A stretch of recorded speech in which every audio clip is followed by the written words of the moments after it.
What prompted you to get into this line of business? It's very simple. It's a funny story, and I'll make it very brief. There's one of my cousins had actually asked her to hook me up with a chick. So she took me to a birthday party so that, that could happen. Now, within the birthday party, I stumbled upon, let me say, a wedding album of the couple. The couple who actually hosting the party got married a few weeks before, so they had a party.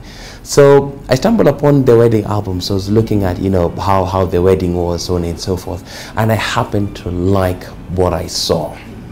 And after that, the rest is history. I actually just jumped into the industry, just based on what I liked from that party.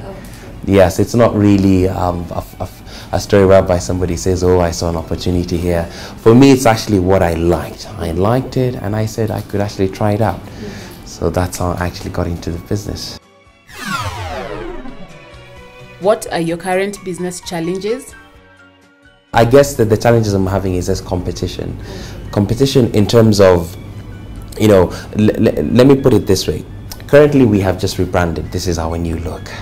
And there's a reason why we have rebranded. We've rebranded simply because in the event industry, there's that notion of event managers are not serious. We are con artists. So there's already that bad image. So that's already a challenge in itself. There's that bad image within the industry. And number two, companies going to work with, let me call them briefcase event managers. All right, so you find clients, clients that prefer going with them as opposed to going with us who have a more professional look. We have company structures, within us. We are tried and tested. We have an image, all right, and we have a reputation. So the challenge here is that companies going with the briefcase event managers, number one, and for us as Evensis Ventures, we have come with new ideas into the event industry. All right, even clients who have come to events and they've looked at our events, they say it's different than any other event that we've looked for. So the challenge here is Kenyan companies are not yet ready to embrace the new kind of services that we have to offer as an event services firm. High points and low points of your venture. I've had quite a number of high moments. I don't know which one specifically to say. I've had quite a number, but I would say I'll talk about the most recent one. We did a wedding about 2 weeks ago at Safari Park Hotel. We did a wedding. Now, the high moment was that the bride, we actually went to the bride and gave her a concept of what we want to do. And she said, fine, we can just do that.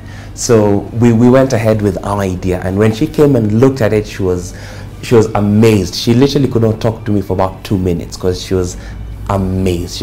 It was something she really did not expect. So the client being amazed, and for her not even talking for about 2 minutes, for me that was I felt I don't know, I was speechless also. All right, so that to me was a high moment amongst others. So I can talk about that one because that's the most recent one that I've just had. Okay. My lowest moment was about 3 weeks ago when I was diagnosed with diabetes.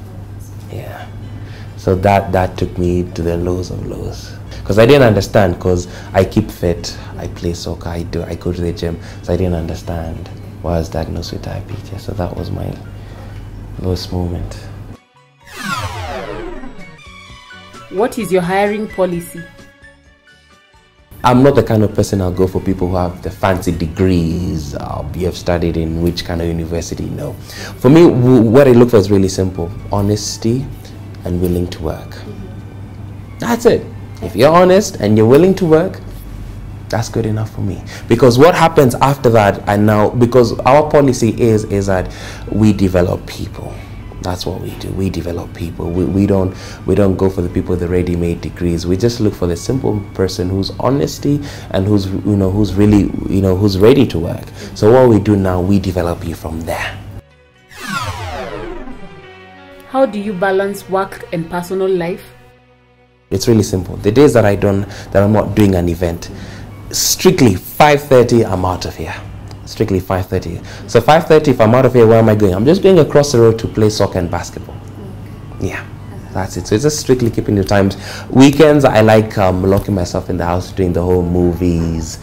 So I'm not the kind of person you'd find me watching rugby or going to watch soccer. What other Kenyans do, because I'm tired. I am tired. So you find me, typically you will find me at home, sitting and, you know, enjoying myself. What are your future plans? We're leading towards to sort of like creating Evensis Group. In terms of within Evensis Group, apart from, you know, events management, we're going to have a brand communication firm that we've already started in terms of doing brand communication. So we will be a group, and hopefully would like to be the first events firm that will be listed in the Nairobi Stock Exchange, because, you know, I have my knowledge in regards to finance and all that and what it takes to list in the stock exchange. So 10 years, that's actually the direction we're looking to list in the Nairobi Stock Exchange, to have presence in Rwanda, Tanzania, and hopefully Malawi. Resources needed to scale up your business. In terms of technology, not really much. I come from a technology background, so not really much, because I think we already have it and we're already doing it in terms of, you know, we have a blog, we have a website, we are closely in all social sites. So in terms of technology, let me say we will embrace the technology that will come along the years. We will embrace that. And in terms of skills, really, the skills. The skill sets, I don't know. I think we are already currently doing it in terms of excellent presentation skills, you know, looking all dressed up and going for meetings, sales skills. I think we have that. So if there are more skills that we'll bump upon along the way, well, we'll take it up as long as it's relevant to what we're doing. What kind of CSR activities are you involved in? I call myself a jack of all trades. Rather, we're all a jack of all trades. So what happens is monthly, I go to a church called Good Shepherd Church. So they have a ministry called Least of These. So Least of These, what it simply does is that these are just American missionaries that they've basically come to donate free medicine. So what we do, we conduct medical camps. So we participate in these medical camps on a monthly basis. So you find, like, especially I'll talk about myself, my duty in those medical camps is really simple. I dispense medicine. Right, so I've begun to know, you know, this is the kind of medicine that's needed for such kind of a person. So they just bring a prescription, and I understand now the doctor's language. You know, they have their language in terms of dispensing medicine. So that's what we do as CSR. We go participate in medical camps, you know, on a monthly basis.